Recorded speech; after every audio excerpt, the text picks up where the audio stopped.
Hello, everyone. Thank you for coming. It's a little late, but I'm glad to see you all here. My name is Tony Manfredi. I'm the building official for the City of Globe. I'd like to do some introductions as well as why we're here today. We're going into 2021 building and fire codes, and out of the 2003 ICC fire and building codes. So with that being said, we have our fire marshal, Tom, How you doing? Bertha, How our are you? chief, Gary Robinson. We have our mayor, Maris, vice mayor, Stapleton, Councilman Pastor. We have Bureau Caritas, and I'll get to that in a moment. These are consultants that we had on board to help us through the process. This is Brian, Cardiff, Steve Bird. Up on top, we have our beloved city manager, Paul Jepson, and our assistant city manager, Linda Laudonetto. Thank you for all being here. So let's dive into this. I'll try to keep this short and to the point. And as we go, if we can kind of keep the big questions to the end so we stay on track, that would be helpful, but I don't want to limit anybody if they have a question as we work our way through. Please feel free to ask.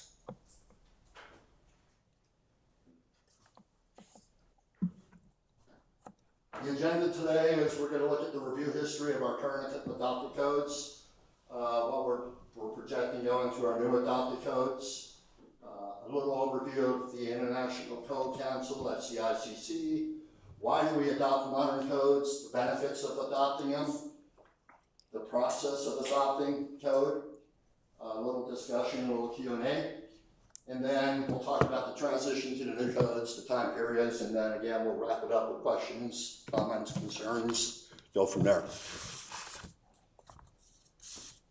So, again, we'll start with the ICC, or we're are currently adopted international because we're in the 03. We're over 21 years behind in building codes here. It's approximately 7 code editions that you see on this table. So this is one code edition. If you multiply this by 7 times, that's how many stacks of books that we have to go through for the adoption of the 21 code. The longer we wait between codes, 21 years, that's a long time, the more convoluted it gets, the more work it gets, it's manpower, it's going over every bit of these sections of code and how they apply to us and what's new and what makes sense for our jurisdiction. Very, very long, drawn out process. Now, we started this at least a year and a half ago, if not going on 2. And I just want to catch one question right at the top is, the most recent code, ICC code right now is the 2024 editions. When it comes to the NEC codes, they run a year behind. So that puts it at 2023. For us, we're going into the 21, so therefore it puts us in the 2020, okay? So why didn't we go to the 24 right off the get-go? Again, we started this a year and a half, 2 years ago. At that point, we didn't have the 24 fully engaged to do so. So what we did was went into the next fully engaged code cycle, which was the 21, and that's what we worked with. We had to start somewhere. We had to bring us up somewhere. And again, we're 7 cycles of these books that you're looking at that we had to work our way through. The projection is to adopt code every other cycle. So with that being said, once we get into 21, we skip a cycle, we go into the 27, then we're at the most up-to-date code there is, the most modern code. And we're going to talk about why modern code is so important and the benefits that it presents and where it stifles us to stay in older code. This is the palette of code adoption. And you're seeing that again up front here. This is the palette that we are proposing to adopt. This is continuation of it. This is just the addition of the ADA codes and the ADOH code, Arizona Department of Housing codes. We follow their standards by state law, and by federal law, we follow the ADA standards to a point, and we'll get further into that. I'd like to talk a little about the ICC, the International Code. So if you're not real familiar with what these books are, I think it's important for you to become familiar. And the Code Council is a nonprofit, and it focuses on safety worldwide. And I don't want to read this verbatim, but it provides a wide range of safety solutions, including product evaluation, accreditation, certification, trainings, all that good stuff. And you see what their vision is and the purpose of the code. So their vision kind of matches what these codes are doing, creating safe, affordable, sustainable buildings and communities. The history of the ICC established in '94. So contractors out there, you may be familiar with things like the Uniform Building Codes that were back, well, prior to this. Do you know what year those ended? Was it 97? 90, okay. So, and they kind of merged into the ICC, is that correct, Brian, Steve? Okay. The three code companies moved together and came up with One international code. Yeah. And so you had all these professionals and these organizations come in and merge this information. And you see up here in the ICC, they're made up of 15 safety codes. All 50 US states and even other countries utilize these codes. The code standards, or the OI codes, are the most trusted source of model codes nationally. Decades of knowledge, and again, Steve Brian just hit on the fact that the Uniform Building Codes back in the day, that was the standard, and they just evolved over time to form a better, stronger, bigger, more sensible organization. Yeah, More uniform. More uniform. Put together. Right. So right off the bat, and why do we adopt codes? And it's simple. Industry and communities progress. We don't stand still. And this is kind of has a little humor to it, but it's a pretty true statement in anything in our lives, right? So when you look at these things, we went from tube TVs to flat screens and tube IBMs to, flat screen and laptops and notepads, and then, A-frame carriage-driven vehicles to what you see there. And I still drive one of those for my inspections. So, and I probably still use an IBM for my computer. Get off the budget. Yeah. But Did you feel that, dude? this is just a quick commentary on really where we're going to take you today and why it's important. Let's see if I miss it. So we'll hit, there's many, many benefits. And if you'd like me to hit them all, I can. These are really the important factors here of why we update our codes. Allows us better modern practices and material use, right? These things are important, particularly to developers and builders, homeowners, owner builders. Why? Because new technology has come out with solutions that are mass produced, are cheaper, stronger, better materials, better practices, engineering attributes. These have all changed over time. Things just get better and better. Going back to that previous slide, that says it all, right? From a tube TV to a flat screen. Well, some people might say, well, it was good then. Is it better now? Well, in a lot of people's eyes it is, right? And then technology, there's no argument that a flat screen TV versus a tube has very better clarity.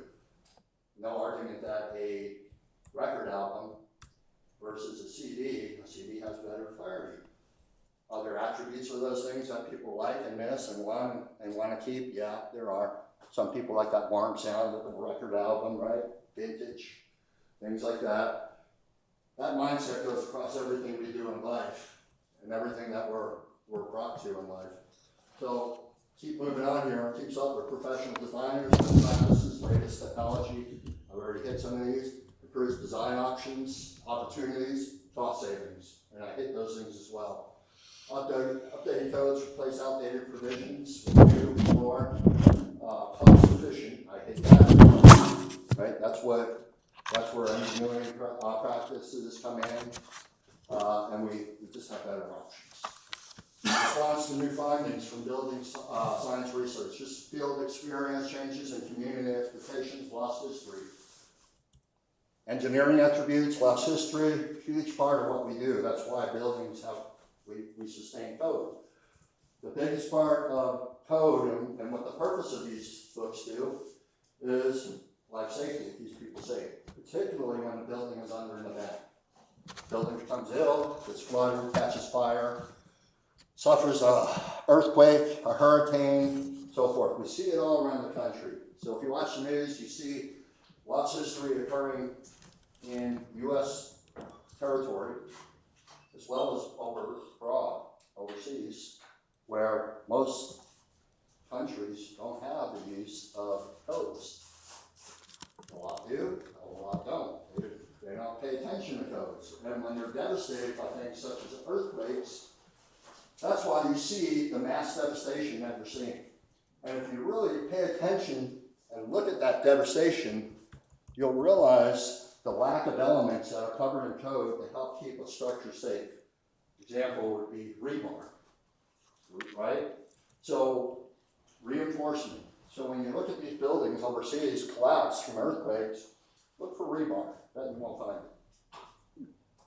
You're not going to, because it wasn't built that way. And there are alternative builds. A lot of it is cob construction or adobe or maybe the concrete they're using doesn't sustain a certain PSI strength.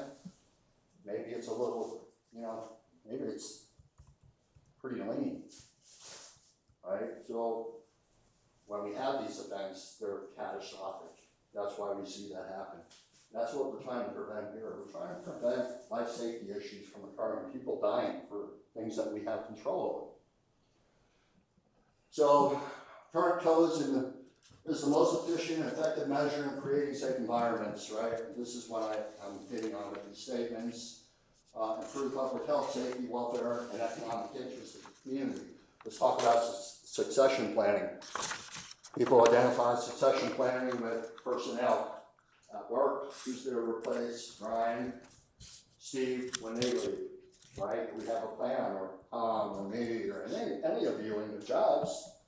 We don't have a plan, then we take a step backwards. People leave, we take 2 steps back, and we have to regroup, right? And come up and formulate a plan of action, and then try to move forward again. No different with building codes. Is we have old buildings here. Globe, one of the characteristics of Globe is our buildings can be 100+ years old. And will they last another 100 years? And the answer is no. And they're not gonna, so we have to have some intervention. And they're already failing. So in my position, I see it.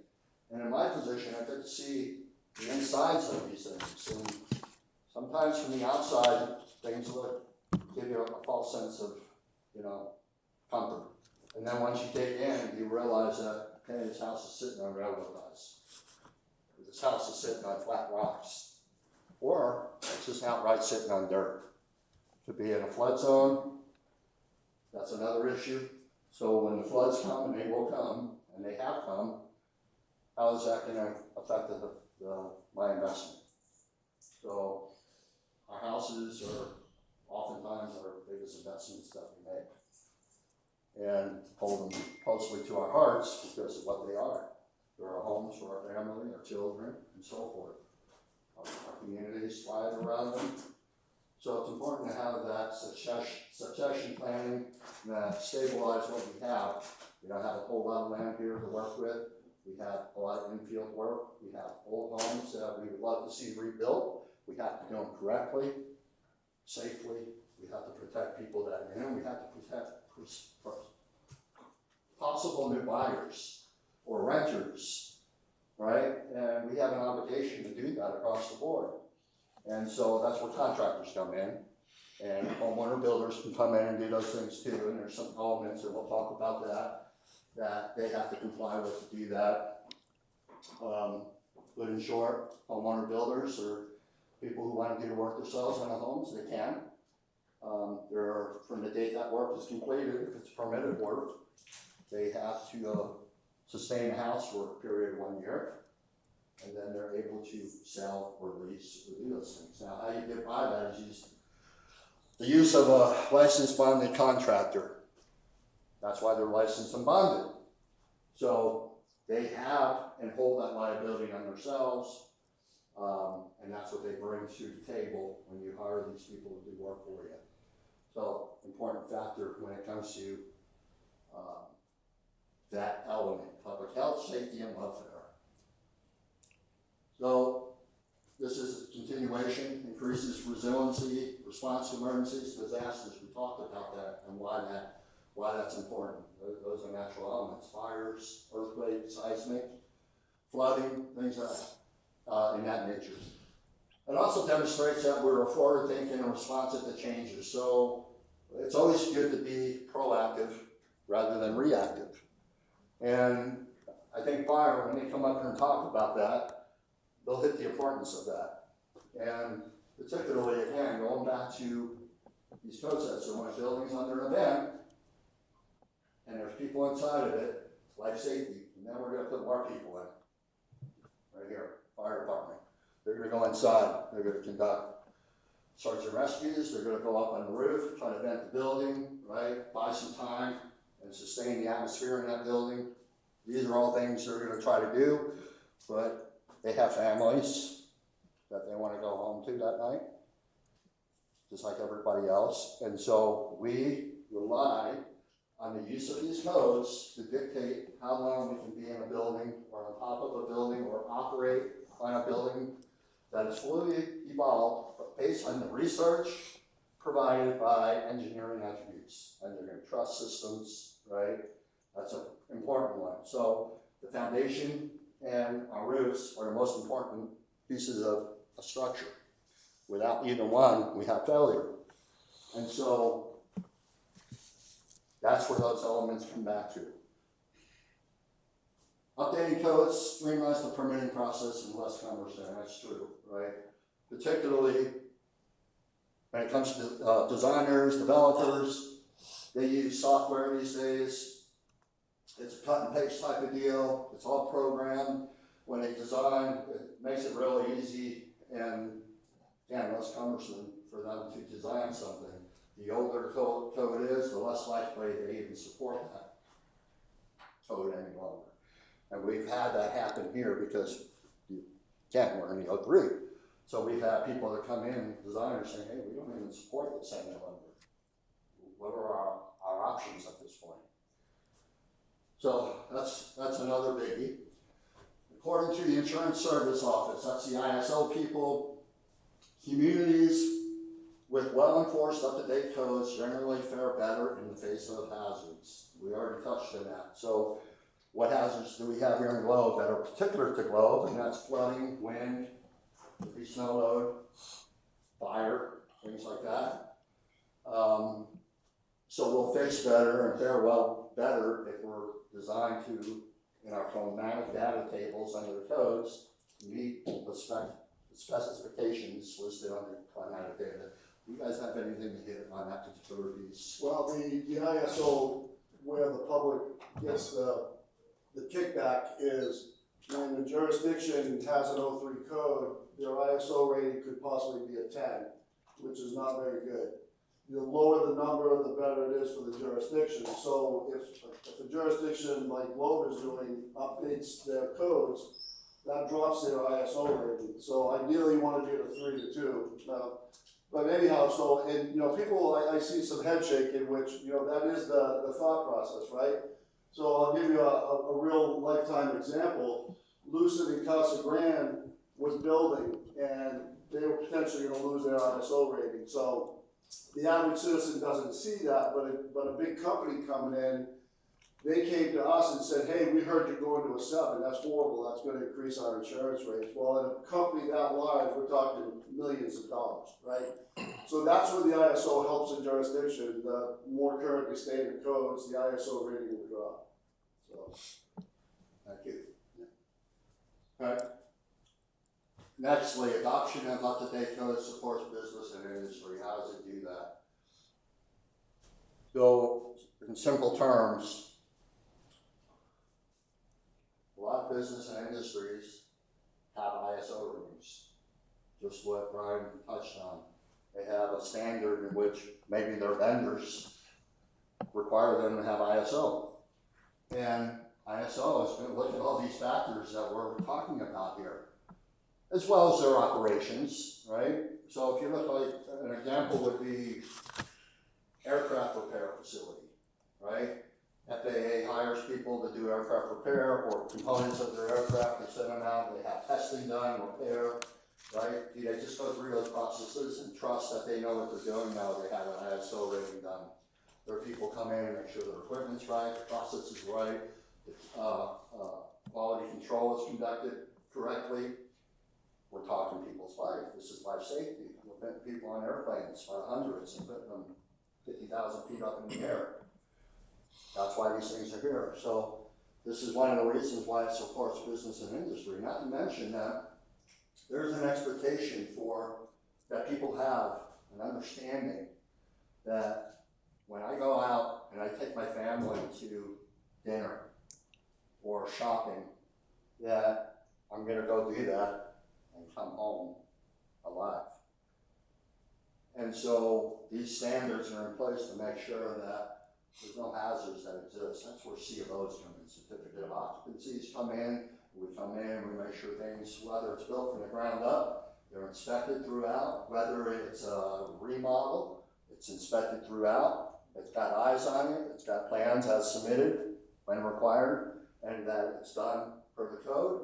We issue that item where it applies, and it says that it's safe and up to these standards. That's what that certificate of occupancy is doing, and it assures that when people walk through that door, they can be safe.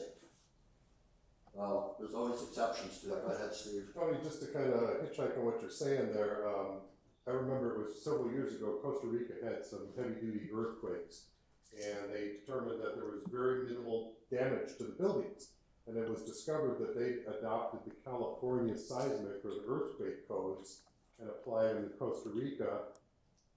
And obviously California is known for earthquakes, so these modern codes help to save these buildings, keep them from collapsing, or it was minimal damage. So there's a case of where if they didn't have those, maybe they would have collapsed, or severe damage where maybe it was just minor damage. So just kind of wanted to augment what you were saying on that. Thank you. Lastly, provides further opportunity for grant funding. So this is especially true. So if things aren't done to a standard, applying for and obtaining grants, which is very important in our life, for many reasons. Could be personal grants, could be city grants, business grants. If they're not seeing that you're utilizing up-to-date codes and practices, best practices, then it's not likely you're going to get granted. And these are things that they just look at.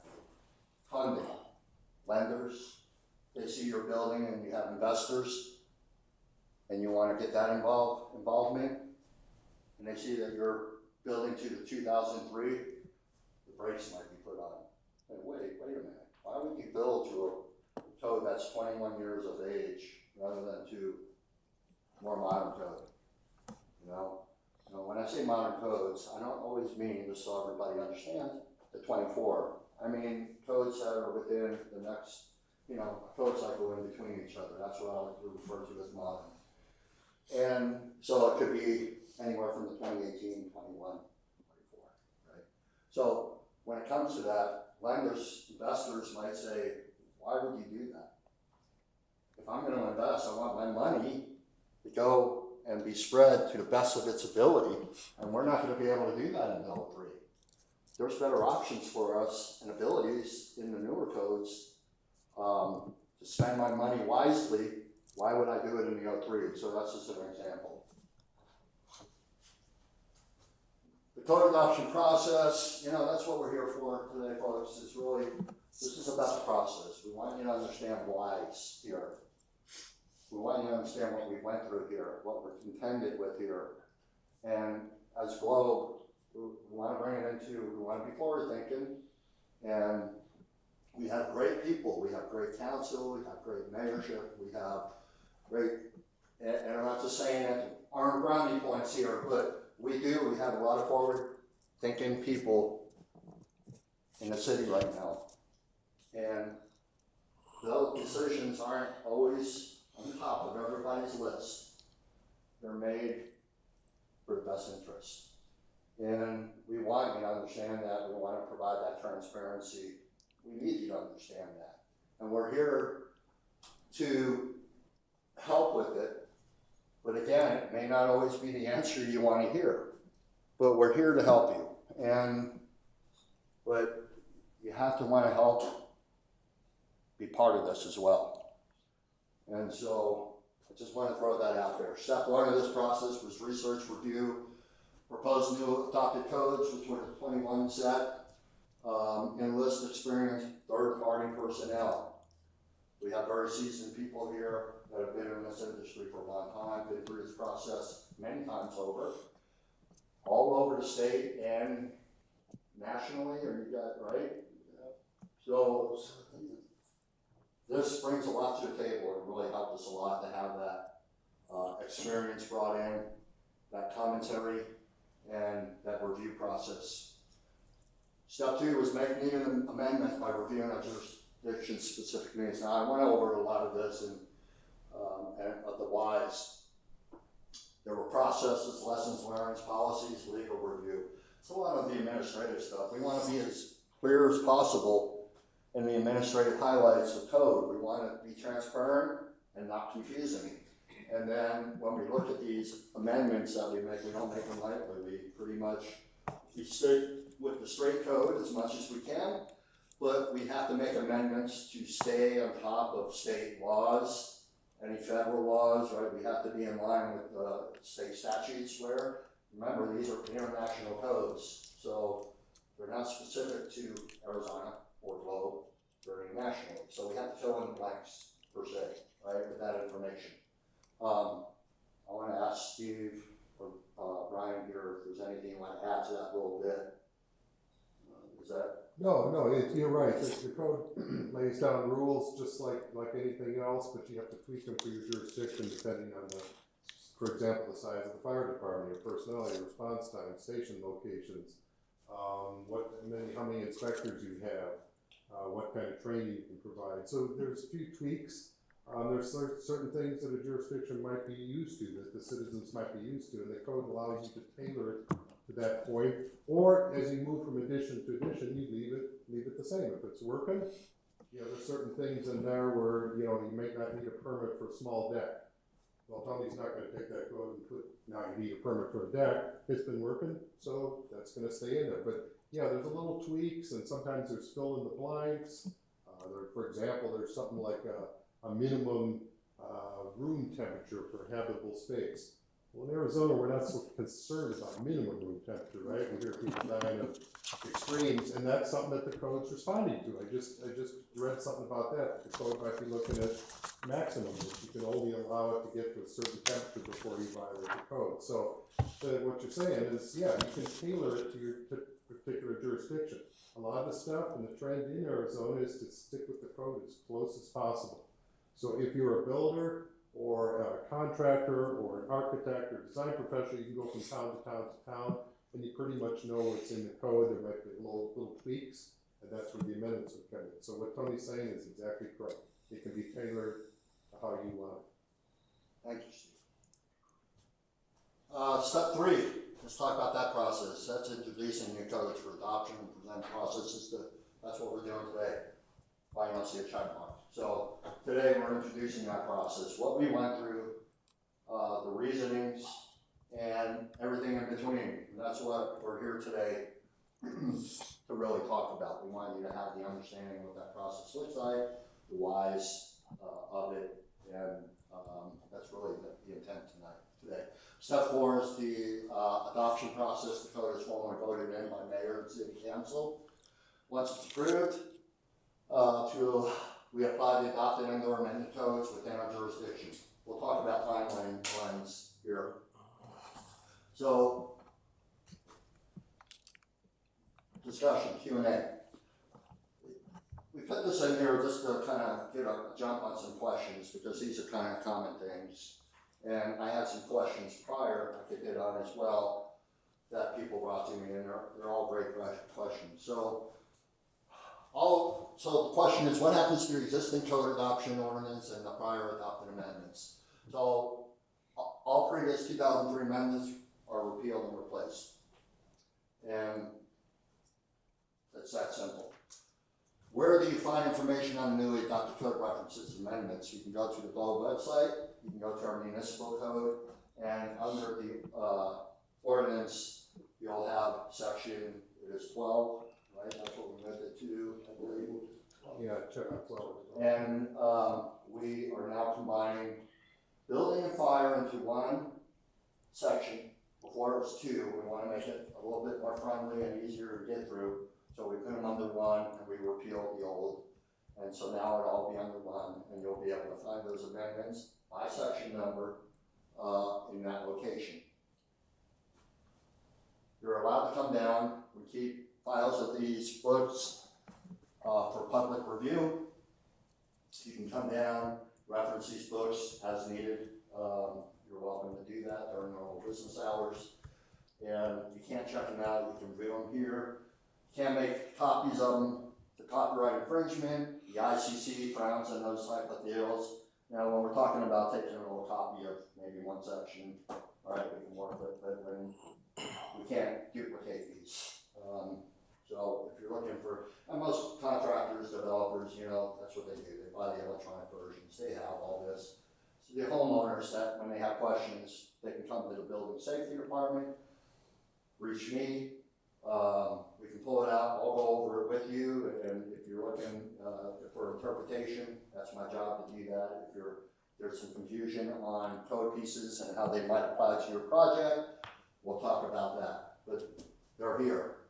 So, what are the administrative highlights? So, chapter 1 of code books, administrative highlights, talks about language clarification. That's what all this is. Remember, we're trying to present a transparent, complete process to help you through your project so you understand everything that's expected during the permitting, right?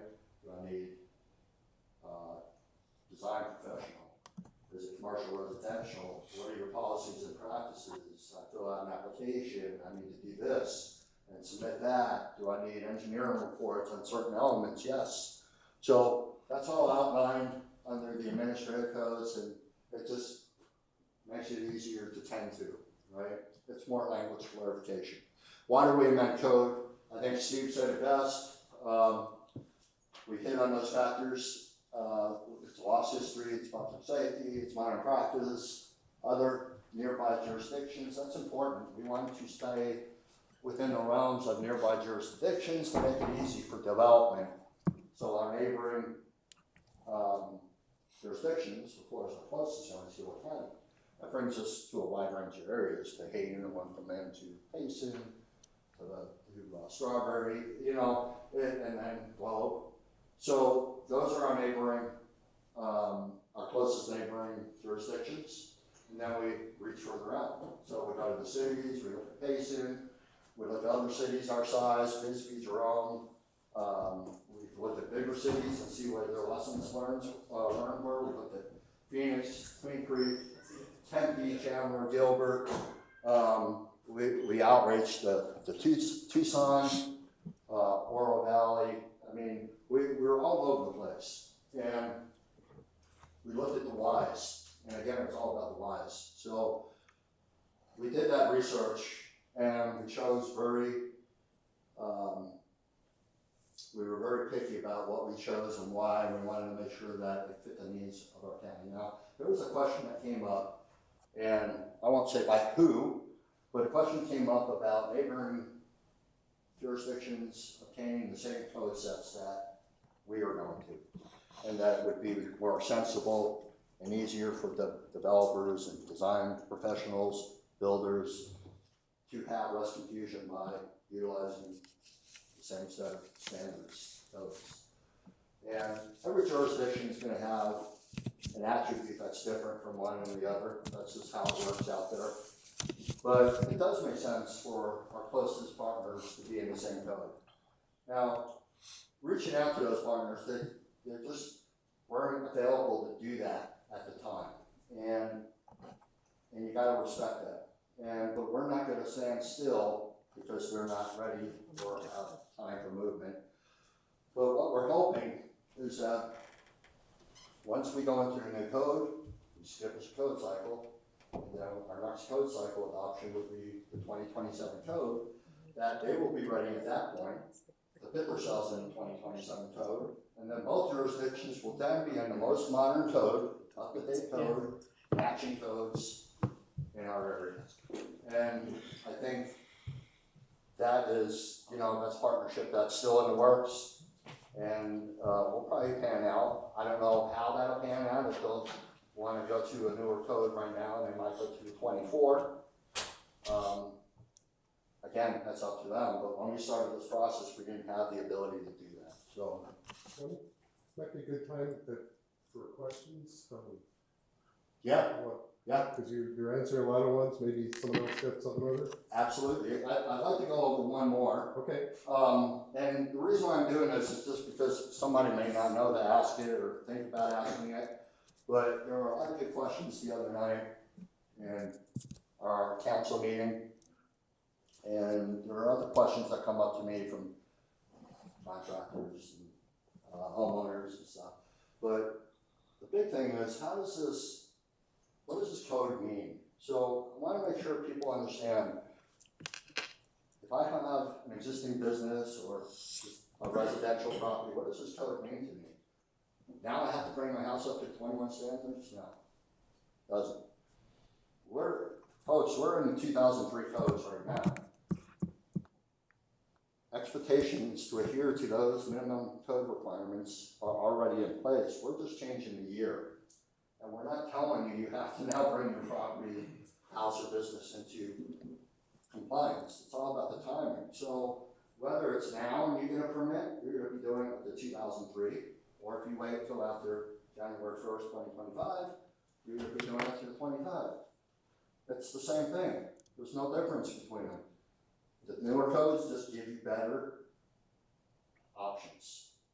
And again, there will be some elements that have changed because of life safety or loss history that might be added to the new codes. But the nice thing about those is they usually take something away from the older codes because of that. It's give and take about the code, if I'm saying that right. And sometimes there's just elements of life safety and they have to add it because they find that, every year 100,000 people die because of it. Makes sense. So if you have a structure, a business, it doesn't mean you have to bring it into full compliance 21. It's if you do any work that adheres to obtaining a permit, you go to the 21. Now, important factors with these codes, and I'll get there, is this particular code, International Existing Building Code. It's part of this code palette. And again, we adopt codes and we put books and policies in place to adhere to the special elements of our jurisdiction. Again, going back to our age of homes, this book here gives many, many, many options of how to deal with historic homes, the options you have, rather than, if you start ripping into something and you have to change something, or the code would say you have to change something, the use of this code will say it differently and give you better options. So if it's hallway widths, if it's stairway widths, if it's a lot of elements, I'm just giving some simple examples here, that a lot of that stuff is excused here. If it's ADA stuff, it might be excused here. So rather than having, if I start remodeling my house, I'm limited space because of the design of the house and budget, I have a 24-inch stairway that goes upstairs. Not up to code, but under the existing building codes, they will forgive a lot of these measurements in lieu of the fact that you cannot replace a staircase in a house, keep it under a certain budgetary benchmark without making severe modifications. So it allows you to maintain certain elements of that house and just work with it. Did I say that right? These guys have done that for us. I think real simple is, if you don't touch it, you don't do anything with it. If you update your electrical panel, that needs to meet the new building code, or electrical code. If you had a room addition, that would be a new code. Anything, if you remodel your bathroom, that would need to meet the new plumbing code. And pretty much, that's it. If you're doing a major remodel, then pretty much the rule of thumb is anything you touch, right, would need to meet the new codes. But if you're existing and you don't touch it, you're okay. If it's a life safety thing and you want to bring it up to new codes, of course, we would encourage that. But what I'm saying is, if you don't touch it, you're good. Can you talk a little about, so let's talk about a 50% rule of a house that is 50% or exceeds redevelopment. What happens at that point, and how does code apply to a home or a structure or a business that exceeding 50% of damage and you gotta come in and remodel it? What does that tell you about the structure? I'll grab that one out, because the existing building code book, the way it works, you have level 1, level 2, and level 3 remodel. So level 1, if you go in the existing building code book, it tells you what is a level 1 remodel. What can I do? What can I not do? Level 2 might say, if you're tearing a room apart, that puts you into level 2. That's really what regulates where you're allowed to go with the existing building code book. Level 1 might be painting, flooring, floor covers, existing windows, not changing the framing size. Level 2, remodeling a kitchen. Level 3, now you're getting into that 50% rule, which at that point, when you hit that, now anything you touch is new construction. But there's also a section in there that covers all historic buildings, what you can do, what you can't do, the relief you have on historic. There's a lot of relief in there for historic. If it's a historic building, the insulation doesn't have to be brought up to current modern codes. If it was R12, you can rebuild it back to R12. So that's a really good book as a contractor to maybe pick up and just read the definition of level 1, level 2, and level 3, because it'll really clarify, because where you're going could really go into a lot of technical stuff that could be involved with it, and that's simply that book is very clear on those level models. Very good. Thank you. So let's ask some questions and do some Q&A right now. And then I'd like to have the fire guys come up and have them explain the importances as well and reinforce. I know, this conversation kind of piggybacks off of each other, carbon copies off of what we said, but we have these folks here, we want them to speak, we want you guys to hear them, and also ask questions where that applies. So, you want me to talk a little bit first and then go over questions? Can we go to questions Yeah, at this point? let's- You put a lot of material on everybody, and so let's catch this for questions they may have, and then we'll go to fire. very good. So, Yes, sir. Well, you touched on my question, and it's more a political thing than a building code thing, but it's frustrating for me as an architect when I have a house that's right across the street from another house, but that one's in the county and this one's in the city. annexation. And so I am very much interested in having people understand that it's important to have the same code so that someone isn't going, oh, well, that one across the street's this and this one is this. And it's been pretty bad because 2003, 2012, that's a pretty big difference, Yeah. So it's going to get less because, thank God, you're adopting a more modern code, and the county is going to too, because they've got a new code. They do. So I'm saying that's great, but I think it's important for the political side of it that people put pressure on all of the employees as much as it's possible. If it's not possible, I can understand that. But my God, there ought to be an attempt to have everybody on the same code, so it's not that big of an issue. So can I just, Yeah, because I hear 100% what you're saying, because as an architect, designer, I kind of do the same thing, but what I kind of feel is because of budgetary restrictions in size and how big the building department kind of regulates that, if you stay within that 6-year mark, most of the codes, like you said, you put a new number on the code set, but really not a lot's changing inside there. It's much easier to track. If you make a mistake, it's very small, right? You make a small, but from 03 to now, it's complicated. I feel your pain. Right, and the 3 to the 12 is Yeah, an it's- example of quite a bit of difference. Too far out. Yeah. If I can just inject here, talking to Randy Plummer in the county, I just saw him at the Aspen Business Meeting, and he says, yeah, I know what you guys are doing in Globe. He says, I think we're gonna start to get in line too. And I said, well, we're available to help. So to augment what you're saying there is correct. And again, all towns are different because they have different standards. As a building official, I used to, or looking at plans, I always thought, God, why can't architects all draw their plans the same way? You know, but they're all different because you do it a little bit different than that one, and this guy plumbs a house a little bit different. They're both the right way, but they're just different ways of doing it. But you got a really good point there. If you're going a 21-year difference versus maybe a 6-year difference, that's good. So we're gonna start working on Randy over in. Good, So, that's what I'm asking. good to hear. Put pressure on all of the jurisdictions to keep in the same area. I just don't want it to be some kind of, oh, well, we're gonna go on this one just because that's what we decided.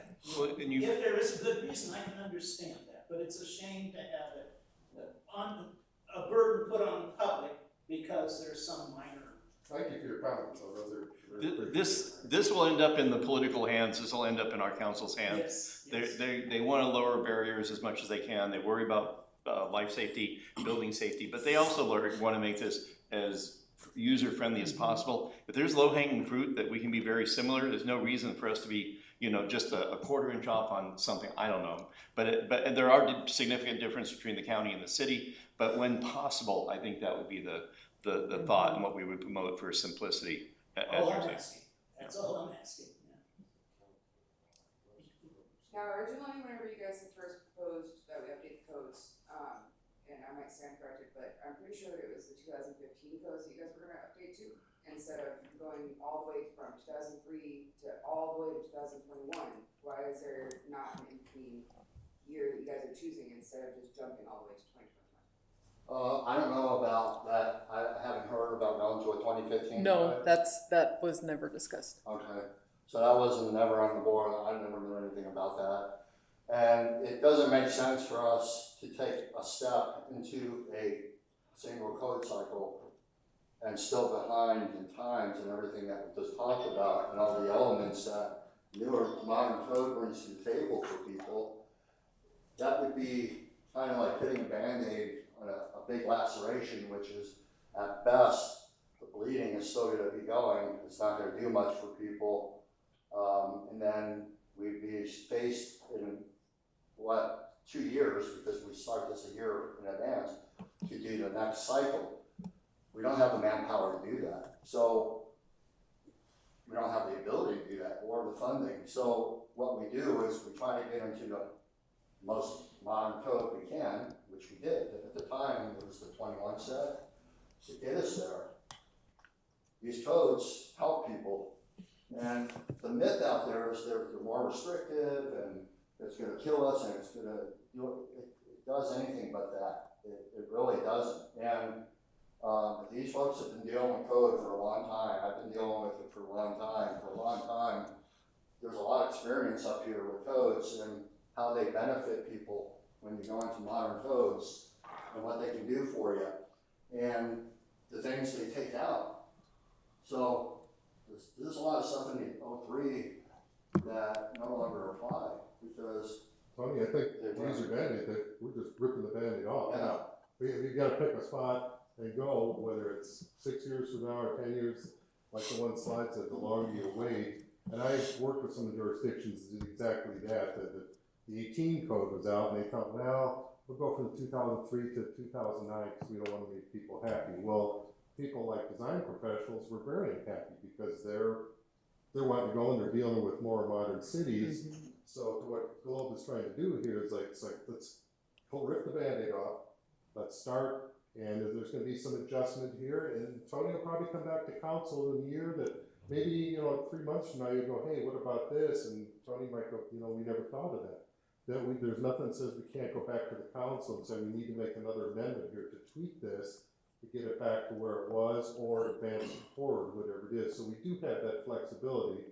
So your point's extremely well taken. It's just gonna go somewhere, Normally they have if you're in a 2003 code, then you can use any of the code books to go with whatever situation your house is in, right? So on that list that you guys presented, there's not a specific book for historic structures listed on that list. I know that you said that there's a book that has a chapter in it, but in reality, out of all the 100-year-old structures, you have the brick, you have the balloon frame, you have the stick frame, you have all the different aspects of historic homes. And so I'm trying to understand how one book is actually going to cover all of the historic structures. I'll answer that. it's amazing. It's a great question. That existing building code book, if builders would dive into that book, there is so much relief in there for historical, old existing buildings, Adobe, and it says in there, if you do this and you touch this, it must be brought up to current code, so even before you get into what you're doing. To your example on the 15 code, right? Why didn't they go 15 code? I'll give you a really quick one. 2012. When you had to put a smoke detector in, right? Smoke detector remodel. Well, you've got to pull all brand new wire, and you're like, how am I going to get this wire through this historical? Well, in the 15 code, they went to, you can use a wireless remote, one hardwired smoke detector system. Well, they've kept that forward all the way into the 2021 code. So you think that has changed, but that has stayed through that whole code cycle up to 2021, which is a huge relief for a remodel company, right? Because first thing we hear is you have to put in smoke detectors in the building department, right? And you're like, well, I can't put them in, I got stucco everywhere. Well, now you can put in a wireless with one hardwired and you meet code, right? So but that existing building code book, I recommend getting that building code book because it is amazing I have found so much relief as a building official in that book for historic buildings, and because Tony's job is to think out of the box. How do we fix your problem, right? We're not here to stop you. We're here to help you fix your problem, and that's what these new codes are doing. There's so much more relief. Yes, not all of it's perfect. It's a lot of information, right? But that's a good book to buy and have on your. But there's a lot of stuff you'll never even touch. Yeah. I mean, there's a section there maybe in fire code where fruit ripening rooms, where you ripen fruit that could give off gas and explode. And my 52 years in this business, I dealt with one of those. But it's in there, just in case. So it covers a lot of stuff. Some of the stuff in there, maybe you'll never even touch, but it's there if you need it. And it all boils down to, if we can take your question a little farther, is to your building official. Is he or she a good building official? And I've known some really good ones and some really not so good ones. But in my year and a half deal with Tony here, he seems to be open-minded. Tom in the fire department, they're open to how can we make this work? If we have an issue in the code, how can we get to yes instead of saying, no, you can't do it? So you've got a good building official in charge here and a good fire marshal. So that's something that the city of Globe can take advantage. So if there's something in there that you're concerned about, I would definitely bring that forward to Tony or Tom and say, hey, I've got an issue. Or give them a call and say, can I sit down and ask you some questions? It just makes me nervous that we're doing all of this for builders and the people that are, multi-million-dollar corporations that can do this, and very few times have you actually mentioned homeowners or historic homeowners. What would be a specific concern to use? If maybe. We don't need to open that up, it's not that form, but if you'd like to have that form, we could. So, Yeah, but let me finish answering part of your question. Is what you bring up is valid, and what they answered with is valid. The codes, all these codes, not just this one, also offer on historic buildings the reuse of material. So if you're dealing with historic and you want to reuse material, there's a way of doing that. Has to be vetted, right? Make sure it's usable, safe, still has integrity, depending on its use. Those are already addressed in code, so it's not taking historic preservation away from you. It's allowing you to reuse these things. Not to mention that in today's industry, the market has adjusted to carbon copying elements of historic preservation. You could buy brand new elements that they look like they were put on the house back in the 1800s. You have all these options to use, so to say that it's limiting you to recondition a house or a historic property, you have options. And as Steve and Ryan hit, the existing building code gives you a lot of leeway. Tony, maybe, if you're concerned as a homeowner, if we had a code that dealt, we have one that deals just with residential structures, Yeah, because. maybe we should talk about that. Because this lady's talking about big businesses and stuff, and she's correct. What about the citizens that live here, not just the worker bees, but the ones that actually live here? Maybe the residential code is designed, typically it's a standalone code that deals just with residential properties. Anything from single family to 3-story townhomes. So if you're remodeling your house per se, we wouldn't even use the International Building Code. We would go into the International Residential Code that says, oh, you can have a bedroom in there, you only maybe need a smoke detector. So that gets into more of what you're talking about. So it kind of distills it down to what you're talking about rather than building a new city hall or high rise. We should all be talking about what I'm talking about though, because this is a historic, old, 100-year-old town. And so we aren't trying to make it perfect for developers to come here to Globe. We are trying to make the historic structures that we have here still presentable and still able to be structured. And so the answer to that is life safety. And so the expectations of liability for yourselves, for the city, for your neighbors, is to provide a safe structure. And we all have the expectations to do that for each other. And there are proper ways to do that. And the IRC does address it. And when I talk, I'm addressing not only business, but residential. And I'm giving options that are out there. It's up to you to take those options and move forward. And you can come see me and I'll help you the best way I possibly can. But when it comes to life safety, we can't give on that. So if you're talking about life safety or just elements aesthetically, those are two different. Do you want to hear my answer? Look, my voice doesn't matter here, so Okay. I'll just listen. So is there another question? Yes, ma'am. I've already heard that this is permit driven, doing like upgrades or something along that line. I own a historic building. I would just like to hear it out loud that if I were to transfer that to a new owner, that suddenly someone's not gonna come in and say, this doesn't meet code, you can't open your business. So this is strictly permit and like remodeling driven, and it has nothing to do with change in ownership. It will give the city, the code enforcement, an opportunity to be able to come in and say, oh, we've sold this place, you need to make all these changes because it's not up to these standards. So I'll let Tom, you want to address that a little bit as a fire code? Is this commercial structure correct? It is. So we get a lot of what ifs. So we try to have, on Fridays, we do pre-development meetings and try to help out anybody who wants to come in and talk about different things, what they want to plan with their building. But what I think you're talking about is you sell your building to somebody else. No remodeling, nothing. So it all depends on the same thing. What if I put a donut shop in? What if I put a art museum? What if I put an assembly in there? What if I put 5 apartments upstairs? So I can't tell you, hey, you're gonna have to do this, this, and this, or I can't tell you need to do this because of this says in the code. Like you said, it talks about life safety, but if somebody comes in and they buy your building and it's, I don't know, just an office space, and all of a sudden they want to turn to, It's an existing business, operating business. but it doesn't matter. Once you sell it, it gets to new owner, new occupancy, or if it's a building that's been sitting for 5-10 years. But Tom, excuse me, so if it's a business and you sell it to someone and it stays a business, it's the exact same thing, just different owner? Yes. So there's no occupancy change, no remodeling.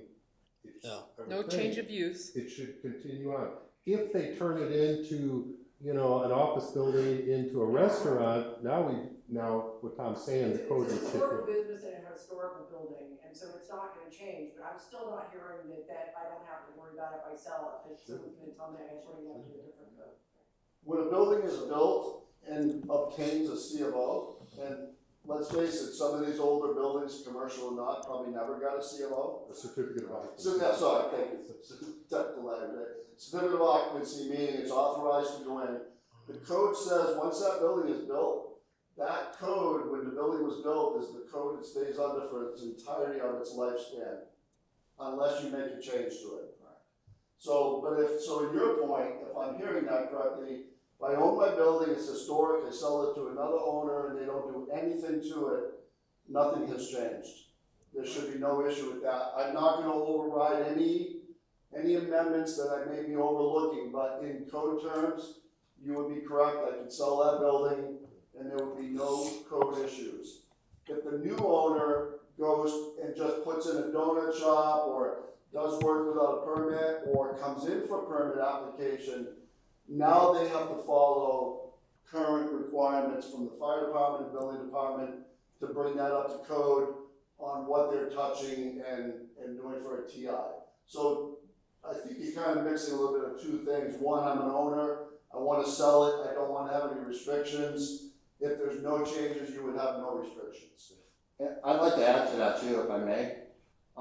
So what they touched on, all correct, on a building side of things, so there's two pieces of this, is that life safety. Anytime we talk about life safety, we have to come in compliance with life safety, right? If a permit's being applied for. Yeah, but even if there are elements that are a physical Well, life if safety. you do an annual or That's what I'm saying. fire inspection, whoever the owner is, that if it's discovered. Now, I don't know if you buy a new business, if they would need a new, I don't know if Globe has business license, some jurisdictions have that, where before they approve the business license, usually maybe fire may need to go out and do a cursory and say, hey, where's your fire extinguisher? You have some bad electrical there that needs, just like if you sold your home and a home inspector comes through, they might say, well, you know, I'm buying your house, I want this taken care of. So that might kick in. Permit wise, no. If the fire marshal goes through there and if it triggers that and finds some life safety issues, well, if I'm buying a building, I want those taken care of first of all. And you as the seller would of course want to take care of those to be a good seller.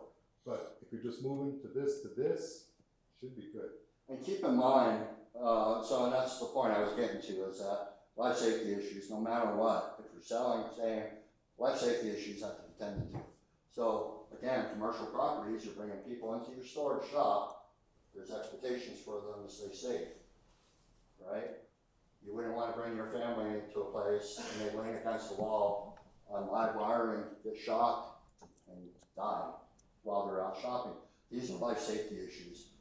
The question you're asking, I think, no, it's not expected for you to bring anything in code, but now there's other players that come in that are out of our control. So let's say if you have a lender, so if you're selling the property and the buyer comes in with a lender and a lender comes in with an inspector and they look at it and say, you know, hey, you got aluminum cased wiring in this building, you're gonna have to replace it. That's their deal. We're not making you do that off the hook, right? We're not coming in saying, in order to do this, here's what they're telling you to do it at that point, if you want to sell it to them, right? That's a part of what they can do. As a lender, that's their investment. They're investing money to buy your place, and they want to make sure it's safe and not going to catch fire and so forth. So those pieces, I just want you to be aware of that. But on our side, that action that you're mentioning wouldn't trigger you to do anything with the building. We do require business licenses. We do require certificate of occupancy. So a new occupant, new tenant, new owner, they come in. We do fire inspection. We do a life safety inspection in the building. And if we find things that need to be fixed, again, life safety, then we'll say you have to fix them. Are some of them, maybe it's just putting outlet covers on. Do you need a permit for that? No. Right? Maybe it's changing outlet. Do you need a permit for that? No. And I'm just bringing up life safety issues right now. I'm not talking about flooring or trim or small cabinetry or I things like think, that. Tony, though, I think as a layman or somebody not familiar with codes, when they hear life safety, to them it's like, oh my God, I gotta put in a sprinkler system, or, oh my God, I gotta, you know what I mean? I think that kind of may be what people are hearing, whereas I think what you're saying is, you know, if you got a wire that's hanging out and somebody could, you know, put their tongue on it, well, that's a life safety item. Yeah, and I don't know, am I making that clear? So I'm not bringing up big items here, I'm just bringing up the issues that we would find during the C of O inspection for that new owner or new occupant. But again, it's there, and the reason why they're there is to protect the customer. the public. And Tony, I wanted to, in a broader sense, everybody has that underlying fear. It's like, if I want to do this, I want to make a change, I want to sell, I want to buy, what will the city do? What will the city say? Get to us early, come in, sit down, do the pre-development, Absolutely. ask the questions, and then at least you know what the playing field looks like, what we're bound to, what rules we have to enforce, what rules, you know, you have that can benefit you, and we'll try to find a solution within the code and within those laws. But the earlier you come in, the sooner we can find it out before we get too far. Stable. Vice Mayor. So I don't know. I was just gonna say, this is an awful lot of work for a yes or no answer. Well, we're trying to give you, I would say the answer. That's I would probably say no. yes or no. The answer is depends. Explain it, so you're not making me feel like that. Yeah. I think the simple question that Tracy's asking is, if she wants to sell her business, she doesn't want it to be hindered. If it already passed inspection, it hasn't had any violation, and she's not gonna pass that burden on to the new seller if it continues to be the same occupancy. Right, because that's gonna discourage the buyer. If it's the same use, then it grandfathers it. And required to do certain things without changing the occupancy. I think that's what you're trying to say. You know, see, we're talking about a real estate transaction that honestly, us as building have absolutely nothing to do with. It's not our business, what you're selling, what you're buying, what you're doing. But if something is being done for work or a transaction without a permit, we're involved. But we're not having a conversation with you if you're trying to sell your property, I would think. I would say the No, answer is no, you do not need, Yeah, you do not need a permit. and here's, not to take you too deep into the forest with answers, but the thing is, when people ask us questions like this, and it seems like a simple question, and we don't give somewhat of a full answer, and then something changes, then it comes back here saying he said, she said, we're trying to give you the full answer. And I want to apologize if you think it's too much info. And we want to give you a straightforward answer, but we want to give you the right answers. And I think you want the right answers. So that's why all that information is there. So, are you done? yes. Okay. I would just like to share a story, okay? As you all know, I own the Copperhead business, 10 years old. 2.5 months ago, county, city came in, requested a huge expense, okay? Like I said, I've been running this business for 10 years, and this expense comes up to $40,000 to $50,000 worth of equipment. I had no idea. It's like I'm working. You guys all know how busy that place gets. And the county comes in, and I politely go up to shake his hand, and he goes, "You're not gonna like me at the end of the day." I'm like, seriously? That's how you start a conversation with me? Get out, you know?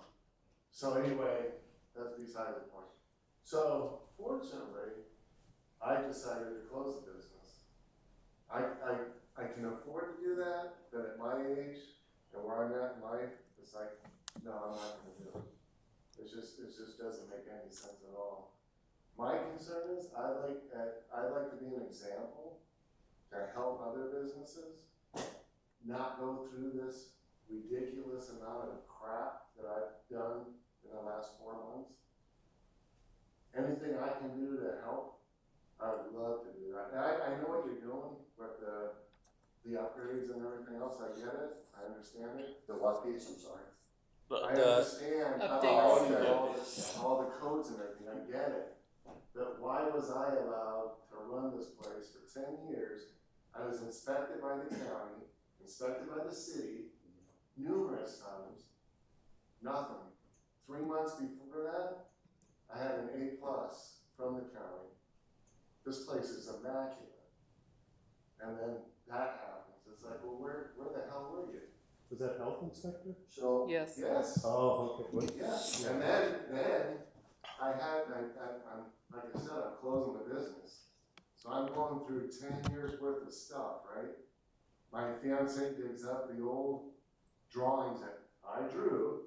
I'm not an architect, I was an engineer for Motorola for 35 years. Everything was drawn out to scale. No engineering stamp, no hood, no fire suppression system, nothing. Everything was bought off. And then the city, I had the permit hanging on the wall I hired a contractor for 10 months straight. I spent about $160,000 on that building. I don't own it. I rent it to make it look like it does. So my permit's hanging on the wall, and after 10 months, we're good to open. Not one box was checked off. Nothing. So to this day now, like I said, I agree with it. I understand what you're doing, but I think it needs to be handled differently. Because these other businesses, if I was, I don't know, 30, 40 years old, I'd say, well, maybe I'll do it. But I'm not gonna spend 50 grand just to stay in business. And it's a shame, honestly, for the city. That place is a destination. You should see it on the weekends. Oh, It's a 2-hour wait know. to get in the door. Can I respond to I that? have people from Tucson, Safford, Phoenix, everywhere, come to that restaurant every weekend. If I can respond to that, so, we love your restaurant. And So do I. you, for that thing, but you're referring to the county, not the city, that put regulation on the item. Not all, no, that's not true. Because the appliances, not just the hood Right. and the suppression, all new appliances. So the appliances that I've been using for 10 years are no longer allowed. But the appliance, though, by code, depending on the use of your restaurant, has always required the use of a UL listed appliance. The county is the one that came and made the attention to you, from my understanding on all this. And they're the ones that are the jurisdiction, within their jurisdictional rights under county health. We as a city can't impress on what the county does. With that being said, when it comes to your appliances being put in, the city side under fire, and I'll let Tom touch on this, is that, because they can talk about it much better, appliances have to be UL listed for its use. Just like anything we do, we're pumping gas at a gas station, we're putting, a class 1B or 1A through a hose and into a nozzle and into your car, with the possibility of sparks flying everywhere, or how that might cause erosion into that system, has to be UL listed for that use. Appliances for cooking, if we're producing grease or fumes or smoke, have to be used and UL listed for that use. And I'm tread lightly here with this conversation because it's not on my it's not in my court, period. It's not a building issue, right? You don't have a building issue, you have a appliance issue. From my understanding. You have NSF, right? Yeah. Because I used to own a restaurant too, and a lot of the stuff had to be NSF. Absolutely. And it My was point like, is, what's I wrong was with using this? this for years and nobody ever said a word. So yeah, what Tony's saying is if it's UL listed, you meet the building code, if the fire code. But if it's a health code and it's NSF and it's not heating to 100 and whatever degrees now, I went to I had a donut shop and so I feel your pain. But it was not the building department, it was that health. I'm not talking Yeah. at all, I'm Yeah. just saying, I don't want this to happen And I think, to another business. I think that's the point. I think the vice mayor is asking us and stating this, that we started, when I started here 8 years ago, we had one person who did like 5 different jobs. We had one P&Z a year, the development, and we were not nearly as in a complex world with the number and the quantity, the magnitude of activity, and we were not at our best game. I mean, we've slowly built up. This is the growing pain of our success in trying to get caught up. But when you have these legacy items that we have to go back and address, it's painful and it's tough. But we can. That is why we're here today, to try to get out and get the information to the public, so we can give the public's feedback to the council when you go to approve this, and have this very much open process. And there's many layers of things that have happened in the past that we no longer do, and that's a good thing. But you kind of got caught up in the transition, and the worst thing that when you say it is the fact that it takes so long to find out. That's the one thing we can do. We need to be tighter and quicker. A banker will always say that the only thing better than a yes is a quick no, and that's what we need to do. We need to say it's good to go, or this is what you got to do, or it ain't gonna happen. But get out of the limbo. And I think that's what you're seeing now, is us trying to get out of limbo, get our mojo going, get our professionalism up, and rise up to Right, to and the having challenge. a resource list that if you were in a different place in your career cycle, that you would be open to pursuing those other funding opportunities, which do sometimes include grants and match, and some are very low interest loans with very favorable terms, 20 to 30 years. So something like a $50,000 investment over 30 years is much more palatable than, say, a 3 to 5 year term. Well, if you're not 61. Right, Yeah. exactly. Yeah. And that, yeah, have to take that into My consideration. point is, I'd like to be an advocate to help. Well, you're in a good spot. Others Nowadays. Absolutely. But I wanna help Yeah. other businesses, I Yeah. could come in And- and they say, good Yeah. God, what am I getting Yeah. into? If I knew that 10 years ago, Yeah. when I opened my restaurant, I would have done Yeah. it. I spent $150K on that. Exactly. place. You would have So addressed another it then. $50,000, I could have done something else. And the communication. But I had no clue. Nobody said, you have to put a hood in, you have to do fire suppression, you need commercial equipment. No, Yeah, and you're not saying it's wrong, you're just like talking about the timeliness and the mayor, you're gonna Yeah, say. being in the fire service for 30 years here in the city, and I was the fire chief when you opened your business, I think you're right. I think we need code. We had code. We had the 03 codes. They're a must for life safety. We have to have fire building codes. But back in those times, I think we were deficient. We didn't have the capacity to really enforce it. It wasn't consistent. It wasn't fair across the table, and that's what we're trying to get to at this point. Why you were able to open your business without a hood system, without the county certifying your putting the proper stove, why you were allowed to open your business without a hood system, the fire marshal allowed you to open that business, it is beyond me. I don't know. And back then, 10 years ago, it would have been way much cheaper to install a commercial hood system and a stove. I did the one in Miami, at the church in Miami 8 years ago. We had an outdated hood system, we had an outdated stove, and we knew it for years. Our filtration system was not right. So we did it, and back then when I did it in 8 years ago, or 6 years ago, it was $22,000. And now you're talking, what he's talking is his costs now are triple, $60,000 to do the same thing we did in the church in Miami, to bring it up to code. So I think moving forward, we need to have codes. I understand life safety, not only for the public, for our firefighters. We have a very dangerous downtown historic area, and people don't understand that you just can't go in and make modifications without creating risk in those buildings. In 30 years, we had, I think, 11 downtown fires. We lost 5 buildings downtown in 30 years, which isn't bad, but some of those were because of code violations.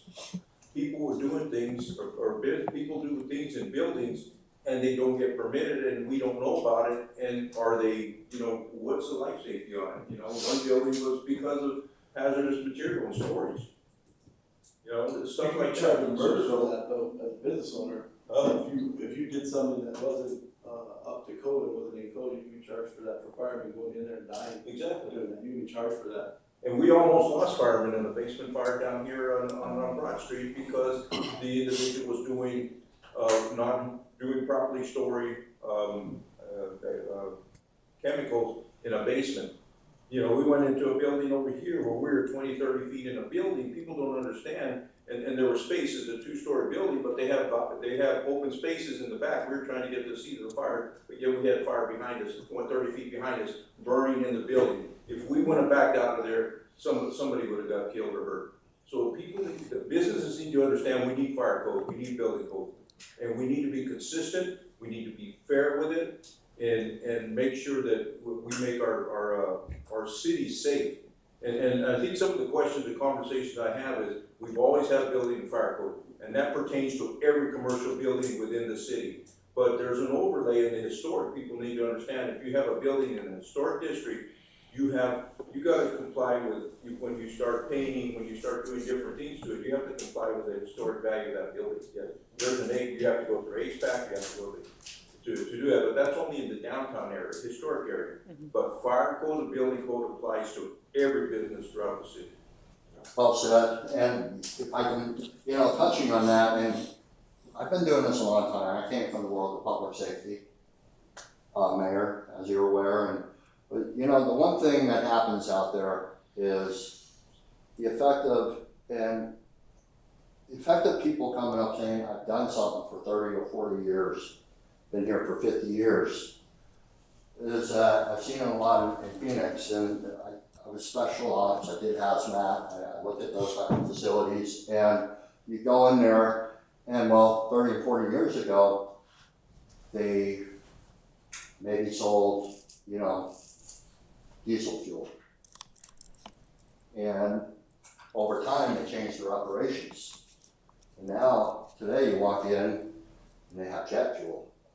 Class 1 petroleum products, very unstable products, right? They changed their operations somewhere, and now, the jurisdictions are coming in and say, hey, you have to do this. You're an H facility.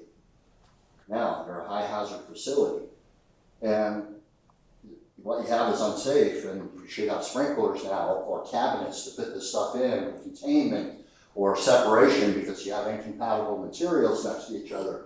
So it's really important that as a business exceeds in time and moves on, which is great, they sometimes forget they have to address the things that they're exceeding on at that point. And I think you hit that. And that as you change, you may not think that those changes would reflect another change that now I have to do something in my place of business to deal with that item. So I wish the condition, because, I care very much for Mr. Staple in there and the restaurant, and I'm happy for him that he's retiring.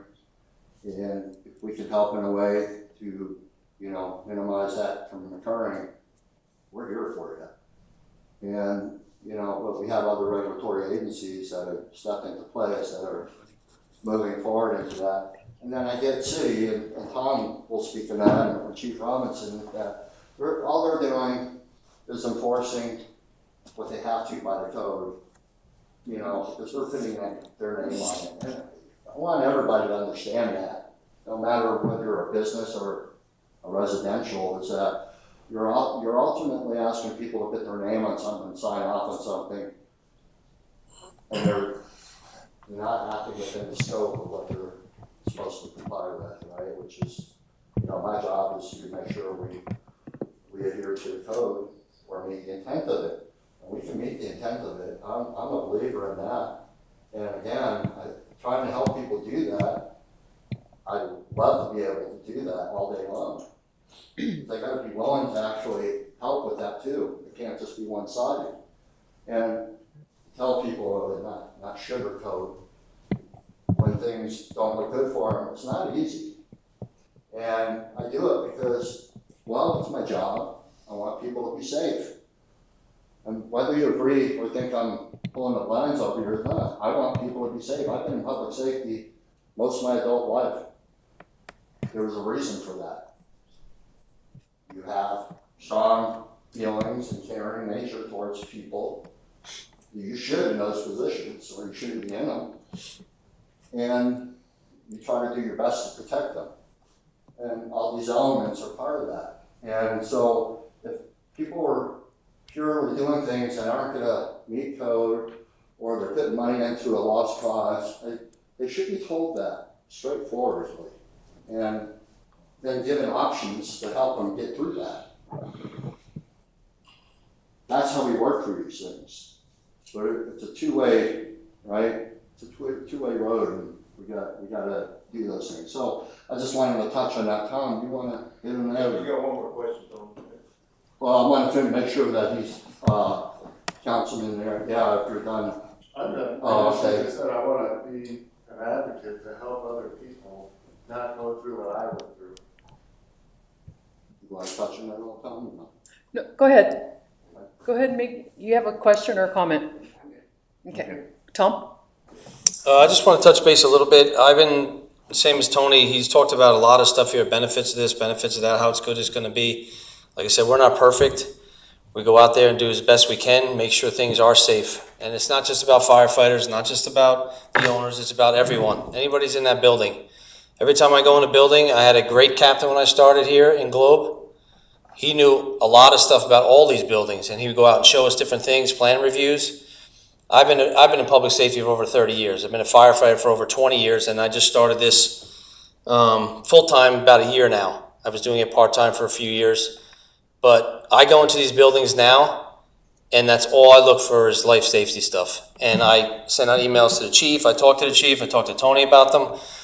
And I want to get that information out there, especially to firefighters, because I see different things, and I'm like, basically, holy, you know what? I didn't even know this was in this building. I went to one building over here by the library. It's got a little pool inside it.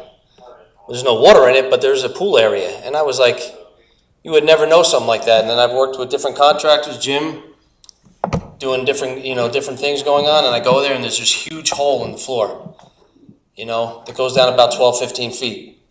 And you don't even imagine. And now going in as a firefighter, I'm like, I want to get these out to especially the firefighters. God forbid something happens in that building, floor collapse, whatever, and they're in that building. So I try to relay all that information as best I can. And it's not just bad things. Anything that we go out and do, I always send it out to, same thing. I just made up stickers for basements. I want to start going around to commercial buildings, put these B stickers with basement on it. So firefighters going in there, building official, anybody going in there knows there's a basement in there, so that they're safe when they get in that building. They had that program in the past, and it's kind of laxed, but I want to get it back going again.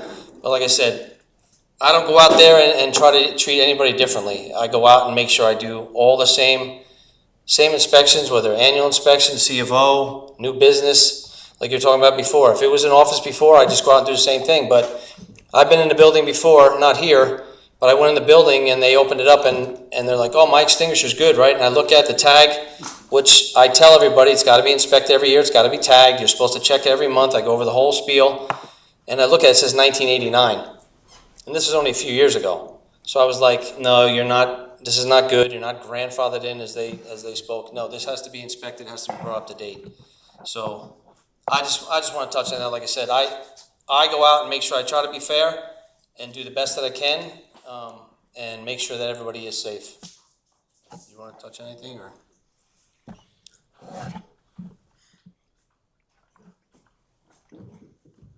So I kind of wanted to touch back on Mr. Binkley's point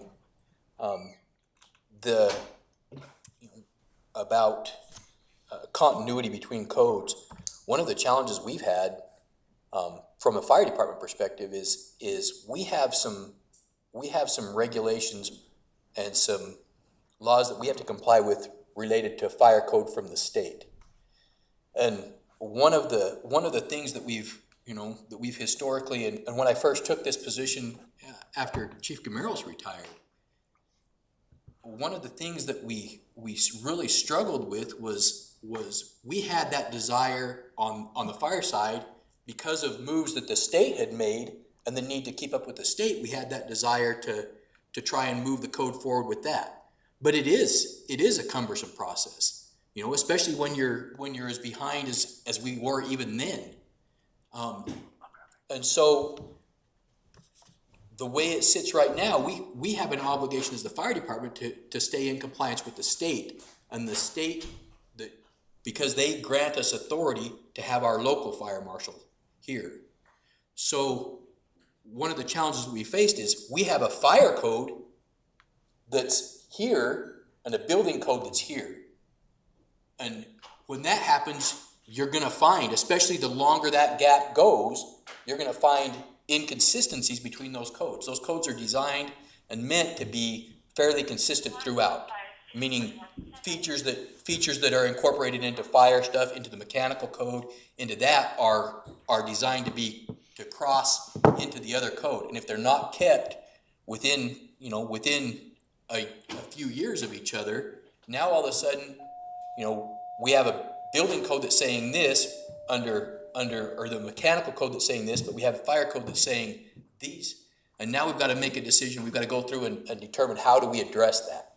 So having that continuity between codes is critical for us. Having us in the same code across the board is going to make it a lot clearer for us to sit down as a group and make clear decisions, give you clear guidance when you go to apply for a permit, when you go to apply for a C of O, when you go to apply for new business.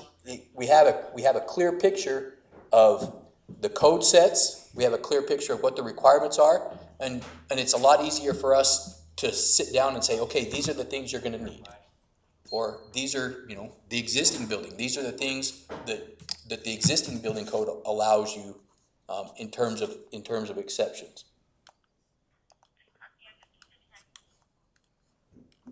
Just one more comment on, I think our council has been very proactive in building capacity and getting to a place where we can offer now this type of help to our business people, our residents, to help them out with code questions, or even, we're more efficient now than we were 10 years ago. We truly are. And I think the ultimate goal is that we want to protect life safety, but we want to protect people's investments. They put a lot of money into their buildings, and then you have a building that you bring up to code, and you have somebody next to you that doesn't bring their building up to code. They're jeopardizing, especially in our downtown. You burn a building, what does it do to your economy? Look at Bisbee that lost 2 historic buildings. They're still dealing with it. Look at our 2005 Pioneer Fire that we lost our motel, and we lost our theater. And how long does that sit there? And Gil, thank you for coming. He's a newly elected councilman with Miami. Look at the building they've lost. And who takes the heat? The council does, the city does, because then the residents think, well, why isn't this cleaned up? But there's a lot of process, a lot of steps, environmental steps that you got to take in order to get rid of that debris. You can't just take it to the dump and dump it. It has to be tested. So I think it's devastating if we're not proactive in upgrading our codes and protecting our life safety, protecting our buildings and our businesses and their investments, then we're not doing our job. Any other questions? Does that mean that city people will now start going building to building to make sure that buildings are up to code? They do. You mean regular inspections? Yes. So, under the building department, we don't do that. We do that if we're invited in, or if we're doing a C of O, life safety, right? Or if there's an event and we have to, right, we're dealing with that. But we don't just do inspections like that. Now, on the fire department side, you would want to address that? So on the fire department, our goal is to be in as many of the commercial buildings annually as we can be in. Obviously, right now we have one fire marshal, and there is a time investment involved with each inspection. There's a time investment involved with re-inspection, with completing reports, making sure those reports get out. Our goal is to be in there as often, if annually if possible, or as often as we can, to make sure on the fire side, on the life safety side of things, that are the residents, the occupants, the occupancies that exist in the commercial districts are done. And that's what, fire code specifically deals with that commercial occupancy classification versus residential. We do deal with some residential, depending on whether it's multifamily or not. Once we go into multifamily above a given number of occupancies within an existing structure, then we start delving into fire code for that occupancy. And Chief, that would be, so when you said that, a lot of people are confused sometimes with a house that has changed its use to like a care facility, Right. right? So yeah, and that would at that point it becomes used as a commercial occupancy. When you turn a house, a residential home, into a care home, a group home, or something of that nature, it does become a commercial occupancy and is subject to fire code inspection. A typical duplex wouldn't be, but we've seen a lot more interest over the course of the last few years in the business model of residential over commercial, meaning you have residential occupancies such as apartments over a commercial occupancy, and that has some challenges that go along with it. But it's a model that I think people like, and you're seeing more and more interest into it. So that at that point, because there's commercial occupancy involved in it, it does involve the need for fire code and fire code inspections, and to make sure things are compliant. And that's what. What about pre-plans? Or that would be part of it too? I'm just asking because we do pre-plans. Right. So we would visit the site, but it's not the part of our. Right, and that's one of the other services that we look at doing, and we're trying to get more and more involved in is as a fire department, we want to make sure we have the ability to serve you in the best manner possible. A familiarization with a commercial building for us is huge, because it allows us to, before there's even an event at that building, we have a plan mapped out that says, in the event of this, these are the things we can do. These are the hazards that exist. These are the exits. This is where your electrical is located. If on commercials, we're really pushing the Knox box program, meaning, there is a locked box that only the fire department has a key for, that has the keys to that occupancy, so that we don't have to start breaking in doors. We're not delayed by having to try and break into a security door to gain access to the building. It outlines all of those things for our firefighters, for our captains that are on the truck that are having to make decisions when it comes to initial actions that they're going to take on a fire. Those things are already spelled out. So that's another portion. We're bringing online a new records management system. In that records management system, there will be a public-facing app that you can go onto, and you can say, okay, at my home, I have an elderly person that is unable to walk, or that requires that. You can go in there, you'll be able to enter your occupancy, you'll be able to put that in there, and it'll show up right there. As a business owner, you can go in and say, hey, I now have this on site, or that. So we know already before we're even there that, hey, this is now at this location. And we can deal with that hazard. If you can go in and put things like, if you don't have a basement sticker already, you can go in and put things like, hey, we have a basement at this location. And it will pop up in our system and tell us and give us an alert that, hey, there's a basement present.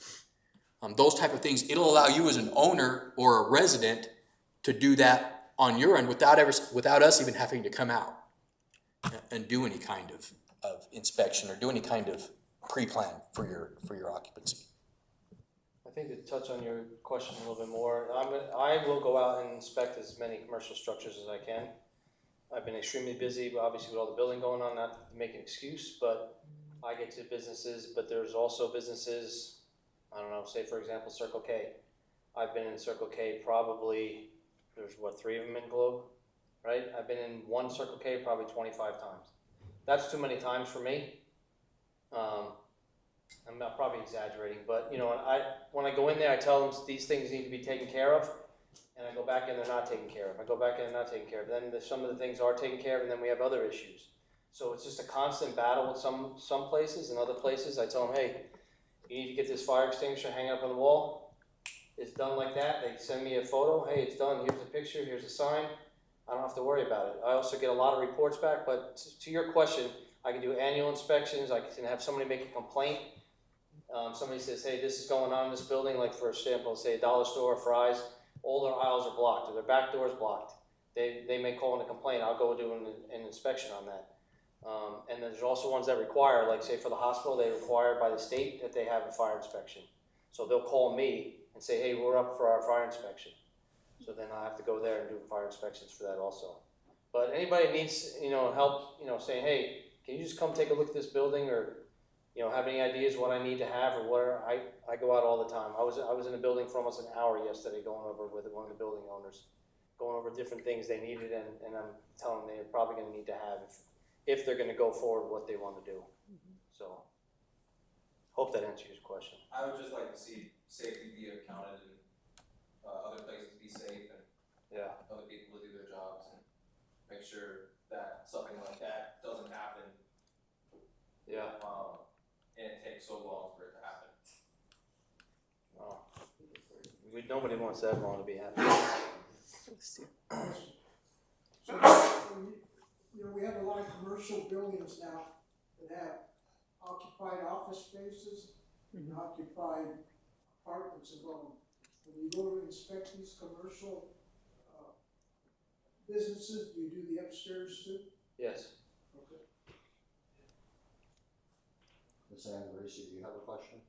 You remember my last name. Oh, it's a good thing or a bad thing. It's alright. We're good. I'm just gonna talk to council later. We're good. We can just get back on that. So we're not taking up all day. You can talk to me any other time if you'd like to. Okay, thank you. Any further questions? So what's the next step? So let's talk about that. I told you. So the proposed I need a dates. softball. So once, mayor and council approve, and adopt, it's effective 30 days thereafter. So that'd be the new code set. There will be a grace period, so we have a grace period for people who are in the middle of design or getting ready to submit. So we want to provide a grace period that will be submittals, ending on December 31st on 2024. So applications for permits up to that date may be submitted utilizing either code. So a designer or a homeowner doing plans, putting plans together where they're right in the middle, we want them to be able to not, or we don't want to make them have to redo stuff just to meet the code. So we have that grace period given to help adapt into that period. Then on or after January 1st, 2025, all applications for permits will be submitted utilizing the new 21 codes. Tony, let me break in real quick. We do anticipate preparing this for presentation to council for first read on September 10. And that's, again, first read. So we'll give a very similar presentation that Tony and Tom and the gentlemen have given today. And then council will have an opportunity to ask their questions as well. And then that will be brought back 2 weeks later, the second meeting in September, which is, I'll give you that date. That will be September 24th. Close. We don't want to come on a Saturday, Mike. And then that, and then at that meeting, that will be voted upon by council. And then 30 days from that date is when it goes into effect. But then, of course, there's the grace period that Tony touched upon. Was there any questions online at all? No, No? there are Okay. not. Well, Tom, do you want to talk about any of the stuff that we hit upon on the fire side or add upon? Because I know I didn't get everything, so all this. Well, I think we're good. I think what you talked about and the chief talked about, he says, the fire marshal or state fire marshal is basically saying, hey, anybody in the state's supposed to be up to 2018. So like I said, it causes a lot of issues that we're on 2003 and the state comes in and says, well, you need to be on 2018 because I'm not supposed to go lower than the fire marshal, but we can regulate higher than the fire marshal.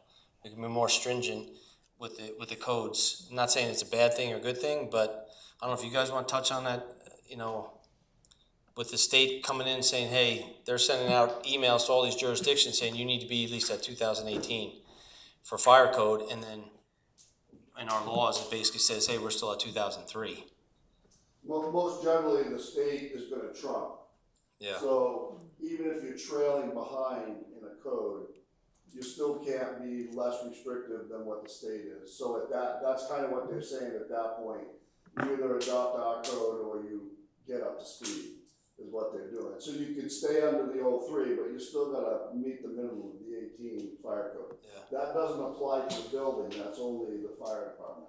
Yeah, and it seems like they gave a little leeway, so I think they're gonna probably be looking at the 24, and then they give a time period. I don't know exactly how long it is, but it's usually a time period where they say, hey, now you guys need to be up to 24.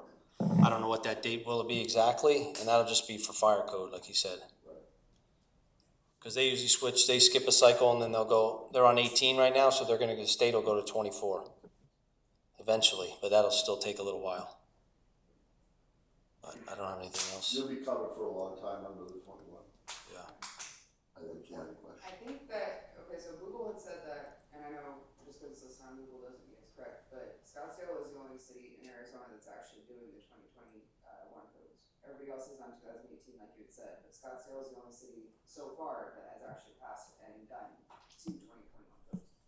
Okay, well, I don't know that. City of Goodyear's on it, City of Phoenix is going, there's quite a few, some of them are actually getting ready to go from the 21 to the 24. Yeah. Okay, I was So, going by Google. Makes sense. yeah, that's where I check all my medical stuff, so. Right. No, it's, we did a little bit of research, and we'd have to update that, and typically, that might be something good on a presentation, so it's a good point that maybe for council, you can say, here's the towns that have gone to the 21 or above. But that seems to be it. A lot of them, because these codes, they're what, like $1,500 a set?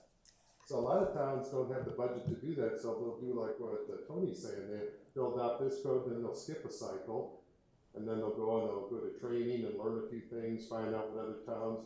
What we did, if I can, Tony, when we went to this code, we looked at a couple other towns that had some amendments to go to the 21, and we kind of cut and pasted a lot of those so we would be similar to other towns in Arizona. And then we had to tweak a few things that were unique to Globe, or that we've always done it this way, that type of thing. So, so that's a good point. I think that might be something we'd want to look at when you make a presentation. Here's the towns that have gone. I'll have to check my Google tonight, so thank you. And two, Tony, maybe touch upon, if you have any questions, if you'd like to review any of the content in the 2021 code, where you can do that. We have a set, well, you see it right here, but it's here in City Hall. And did you want to talk about that, how to take a look? I did earlier, but Oh, I didn't touch it. They are available for viewing at City Hall. And again, they're ICC, they're copyright books, you can't make copies of them. So we can't provide their copy, or we can't copy pages. And again, ICC, they make it kind of clear, and last time I had vocabulary with that was, look, if you're just gonna make a copy of one piece or a section, they're okay with that, but other than that, we're protected by copyright laws, and if you want to duplicate, you have to buy a book. They're their books, not our rules, so we just have to maintain those rules. Well, It's really interesting reading too. oh yeah. So, are there any other questions? We've got about 10 minutes, a little less. If there's anything more, we covered a lot. I'm happy that you all came, and I appreciate that you came. It shows that you have interest. You want to make sure that you're aware of what's happening. So that's great. So, Gil had a question. I got a question. I was listening to the fire marshal talking about the fire code versus the commercial code, and I would think that the code itself should say that whichever code is more stringent, that is, the other code is superseded by that code. Does it say that? it does. It does say that, yeah, there's a conflict. So, Yeah, there's a conflict of more restrictive, just like if it's a state or federal or whatever. And I think a lot of this stuff is these codes are developed, it's a fire committee, code development, a building code. A lot of times, if you look in the chapters, you might see a B or an F that where they took the exact same language out of the building code and put it in the fire code. And we tried, Tom was like an eagle eye on that kind of stuff to make sure it jived up with the building code. So we had pretty much, we just copied and pasted the words, so as you go down, it lays right over it. So I hope that addresses your question. Any other questions on that? Well, I just want to touch before we go is that I'm open to anybody coming to talk to me. I have good rapport with a lot of the people that I've seen. I saw Chad on the highway the other day, and he actually waved to me as I was driving by. I didn't know who it was at first, but like I said, I don't want to have a bad relationship with anybody. If you guys want to come talk to me, Tony, zoning, anybody, like I said, we set up PDMs on Friday, pre-development meetings. If you have any ideas, say, hey, I'm thinking about doing this. Just call up the city. I think it's Mary Helen or Michelle.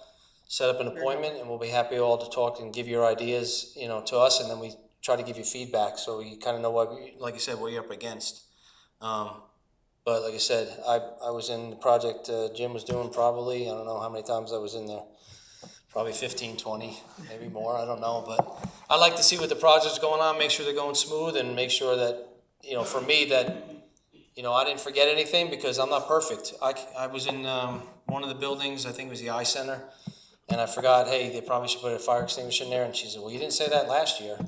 I'm like, well, I apologize, but it's probably a really good place for a smoke detector, so I need you to put one in there. So I apologize, like I said, if I don't get everything perfect the first time, but try to do the best we can.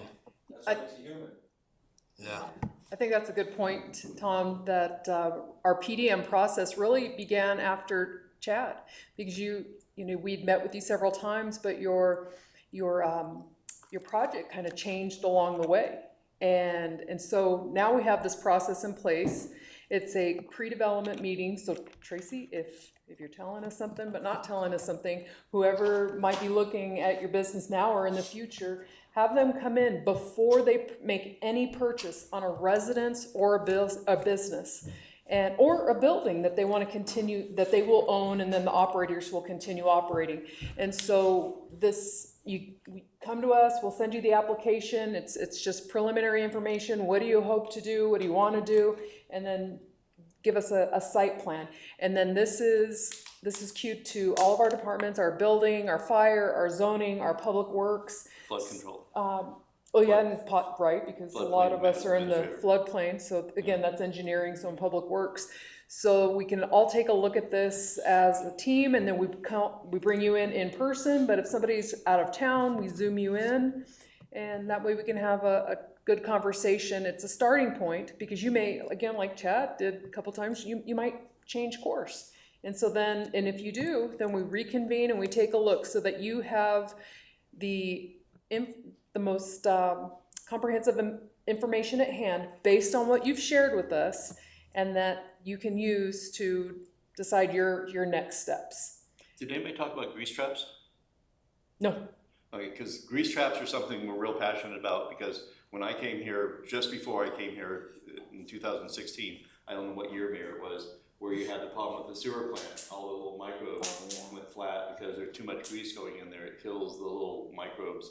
And so we're real strict about making sure that if you're doing a restaurant, you're putting grease into our sewer system, that it's trapped and sucked out. If you're doing a restaurant, it's a requirement. And a lot of people, that's another surprise. A lot of people don't realize. Mm-hmm. And that's why Public Works is in these meetings. Right. So we can check on those. Sounds good. That's all I got. Good.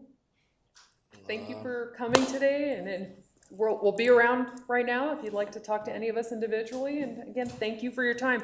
September 10th, we welcome you to come in person, or you can watch on YouTube and provide your comments at that time or in person. Thank you. Thank you.